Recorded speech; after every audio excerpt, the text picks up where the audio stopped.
Understanding the competition is a key part of any business, because you can't persuade people to buy from you if you've no clue what else they could be buying. Hi, I'm Ian, co-founder of Focus 15, and today I want to talk about how you should look at your competition. First things first, who are your competitors?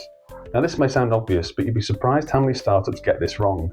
They end up comparing themselves to businesses that might be in the same sector, but aren't actually chasing the same target audience.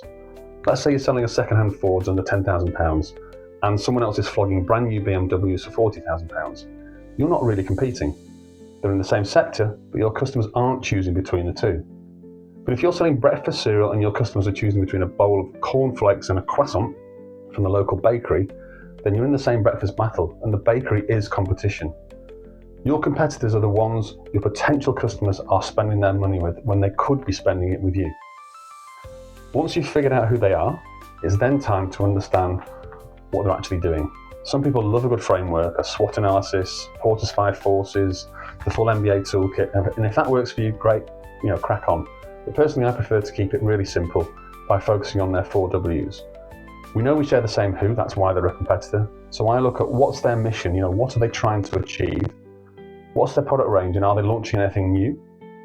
What do customers say? I check the reviews, look for the good, the bad, and the never agains.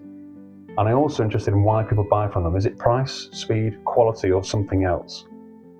Where do they reach their customers? What channels are they using? Is it social media, ads, partnerships?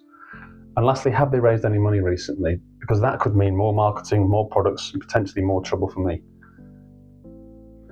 It's simple, but can be a real eye-opener. You might think you've got a world-first idea until you realise someone else launched it last year and already has 10,000 users in a TED Talk. Or maybe you spot a gap, something customers keep moaning about that no one's fixed yet, that you can expand into and solve. And if a competitor is offering something similar for half the price, you need to know why. Are they cutting corners? Have they found a really clever production method? Or are they just burning investor cash like there's no tomorrow? But whilst competitor analysis is important, it's not your full-time job, so don't obsess about it. You're building a business, not writing a dissertation or everyone else's. So keep it focused. Look for a handful of competitors, maybe the biggest, the most innovative, or the ones closest to home, and include a mix of established players and up-and-coming trendsetters. Revisit ever so often to keep it fresh. Investors love founders who understand their market, but you can go too far. If you can talk confidently about your competitors, what they're doing, what they're missing, how you're going to outmaneuver them, you'll come across as really credible and switched on. But don't panic if you don't know everything. I've had many investors ask me about competitors I've never even heard of, and yet it feels uncomfortable.